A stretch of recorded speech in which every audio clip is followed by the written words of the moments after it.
আসসালামু আলাইকুম আমাদের চ্যানেলে আপনাকে স্বাগত যারা গ্রাফিক্স ডিজাইনিং নিয়ে কাজ করতে চান তারা আমাদের চ্যানেলকে সাবস্ক্রাইব করুন এবং পাশে থাকা বেল আইকনটি ক্লিক করে নোটিফিকেশন অল করে দিন আজকে আমরা আপনাদেরকে জানাবো কিভাবে ফটোশপে একটা ডকুমেন্ট সেটআপ করতে হয় গ্রাফিক্সের কাজ করার জন্য ইম্পর্টেন্ট দুটি সফটওয়্যার হলো Adobe Photoshop and Adobe Illustrator আজকে আমরা দেখব অ্যাডোবি ফটোশপে ডকুমেন্ট সেটআপটা কি করে করা এখন আমরা অ্যাডোবি ফটোশপটা ওপেন করব ফটোশপ ওপেন হতে হতে প্লিজ আপনারা সবাই আমার চ্যানেলটা সাবস্ক্রাইব করে দিন ফটোশপ ওপেন হওয়ার পর এমন একটি ইন্টারফেস আসবে দেন আমরা ক্রিয়েট নিউতে ক্লিক করব ক্রিয়েট নিউতে ক্লিক করার পর এমন একটি নিউ ডকুমেন্ট আপনাদের সামনে ওপেন হবে দেখবেন এখানে অনেকগুলো অপশন আপনাদের সামনে শো করবে এর মধ্যে দেখুন রিসেন্টলি যে কাজগুলো করা হয়েছে প্রথমে সেগুলো শো করছে তারপর সেভ তারপর ফটোস তারপর প্রিন্ট এরপরে হচ্ছে আর্ট এন্ড ইলাস্ট্রাকশনে দেখুন অনেকগুলো অপশন আছে প্রত্যেকটা অপশনে আপনার ব্ল্যাঙ্ক অনেকগুলো ডকুমেন্ট থাকে ফ্রি ডকুমেন্ট ফটোশপ মূলত দুইটা দিক নিয়ে কাজ করে একটা হচ্ছে প্রিন্ট মিডিয়া আর একটা হচ্ছে ওয়েব মিডিয়া নিয়ে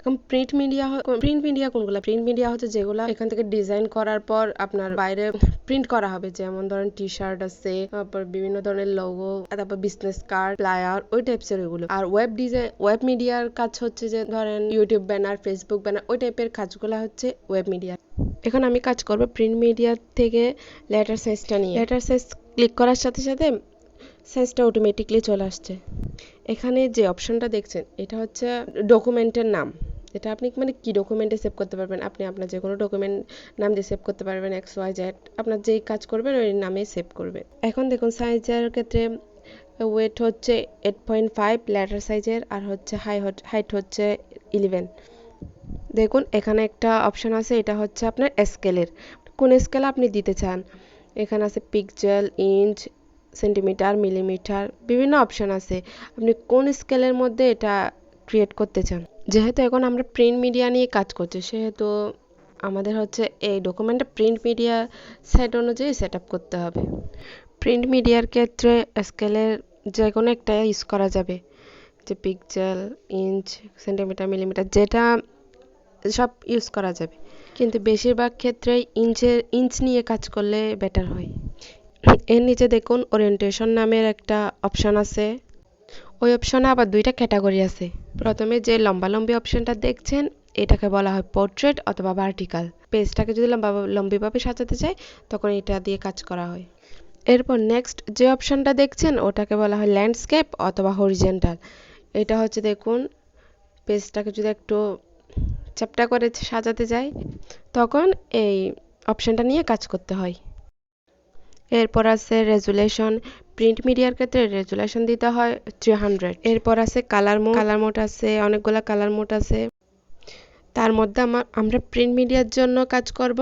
CMYK কালার মোড নিয়ে তারপর একটা বিটের অপশন আছে এই যে দেখুন বিট মানে হচ্ছে কালার মানে এখানে কতটা কালার আছে একটা বিটের মধ্যে এই 8 বিটের মধ্যে কালার আছে হচ্ছে 167,77,216টা কালার আছে এই 8 বিটের মধ্যে 16 বিটে হচ্ছে ডাবল আর যাদের কাছে 32 বিট আছে তাদের তো আরো ডাবল মানে ট্রিপল তারপর আছে দেখুন ব্যাকগ্রাউন্ডের এই অপশনটার মধ্যে দেখুন এখানে যে অপশনটাতে কয়েকটা অপশন আছে ব্ল্যাক হোয়াইট ব্যাকগ্রাউন্ড কালারের মধ্যে আপনি ইচ্ছা মতো কালার দিতে পারবেন ট্রান্সপারেন্ট কালার ছাড়াও দিতে পারবেন আপাতত আমি হোয়াইট কালারটা নিয়ে কাজ করব তাই হোয়াইট কালারটাই সিলেক্ট করলাম দেখুন ব্যাকগ্রাউন্ড কালারটা এখানে চলে আসছে নিচে দেখুন একটা অ্যাডভান্স অপশন আছে ওটার আপাতত আমার কোনো কাজ নাই সেজন্য আমি ক্রিয়েটে ক্লিক করে দিলাম দেখুন এই যে আমার ক্যানভাস রেডি এই যে এখন দেখুন ক্যানভাসের বাম পাশে যে অপশনগুলো দেখছেন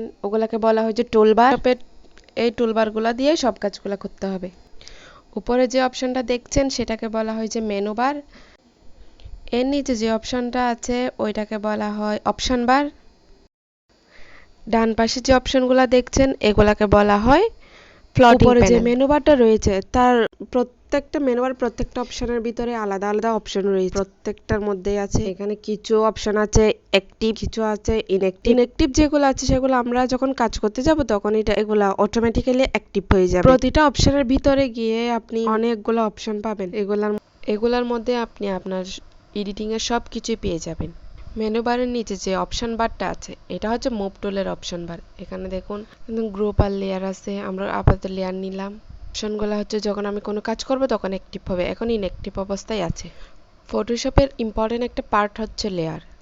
আপনি যে কোনো কাজ করতে গেলে আপনাকে প্রত্যেকটা স্টেপে লেয়ার নিতে হবে। লেয়ার অপশানে যাওয়ার পর আপনি এখন আমাদের যে লেয়ারটা আছে এটা ব্যাকগ্রাউন্ড লেয়ারের মধ্যে আছে, লক করা আছে। এটার মধ্যে কাজ করলে হবে কি, আমি ড্র করতে পারবো বাট কোনো মুভ করতে পারবো না। আমি আমার যে কাজটা কোনো মুভ করতে পারবো না। তার জন্য আমাকে নতুন লেয়ার নিয়ে কাজ করতে হবে। যেখানে একটা দেখুন নিচের দিকে একটা অপশান আছে, লেয়ার অপশান। এটাতে ক্লিক করলে আমি একটা নতুন লেয়ার ক্রিয়েট করতে পারবো। দেখুন এখন একটা সিলেকশন ড্র করলাম, এখন এটাকে আমি মুভ করতে পারবো। দেখুন খুব সুন্দরলি মুভ করা যাচ্ছে। আমি যদি এটা ব্যাকগ্রাউন্ডে করতাম তাহলে কখনোই মুভ করতে পারতাম না। এখন আবার আমরা লেয়ার অপশানের নিচের দিকে চলে যাব। যে দেখুন এখন যে অপশানটাতে ক্লিক করলাম, এটাতে করলে তো আমাদেরকে বলছি নতুন লেয়ার ক্রিয়েট হবে। যতটা দিব আমি যতটা চাই ততটাই নতুন লেয়ার ক্রিয়েট হবে। এরপরে পাশে যেটা আছে এটা হচ্ছে গ্রুপ করার জন্য। ধরুন আমি কয়েকটা কাজ একসাথে করার জন্য গ্রুপ করতে হবে আমাকে। আমি শিফট চেপে ধরে সিলেক্ট করার পর এই আইকনটাতে ক্লিক করলে আমার লেয়ারগুলো গ্রুপ হয়ে যাবে।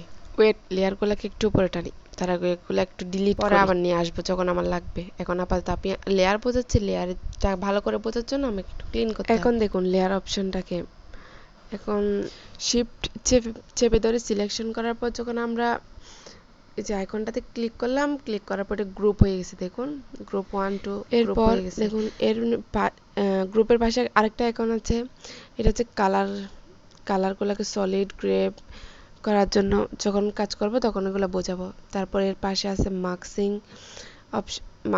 আইকন, এটা দিয়ে হচ্ছে মূলত মার্কসিং করা হয়।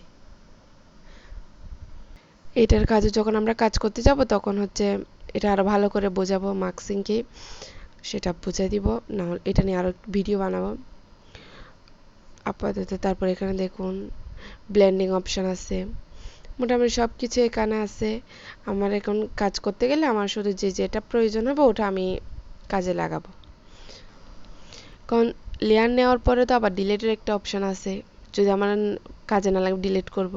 এই যে সিলেক্ট করার পর যে ডিলিট আইকনে ক্লিক করলাম, ইয়াস ডিলিট হয়ে গেছে, লাগবে না। ডিলিট অপশানে ক্লিক করব, ডিলিট, ইয়াস ডিলিট হয়ে গেছে। দেখছেন খুব সহজে ডিলিট করে ফেলতে পারবেন।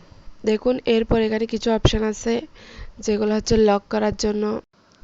উপরে কিছু অপশান আছে দেখুন, লক আছে, এটা হচ্ছে মুভ লকস, এটা হচ্ছে ক্রপ লকস আর লেয়ার লকস। লকগুলো আবার খোলার জন্য লকের উপর ক্লিক করলে আপনার লকগুলো খুলে যাবে। মোটামুটি মুভ টুলের কাজ শেষ।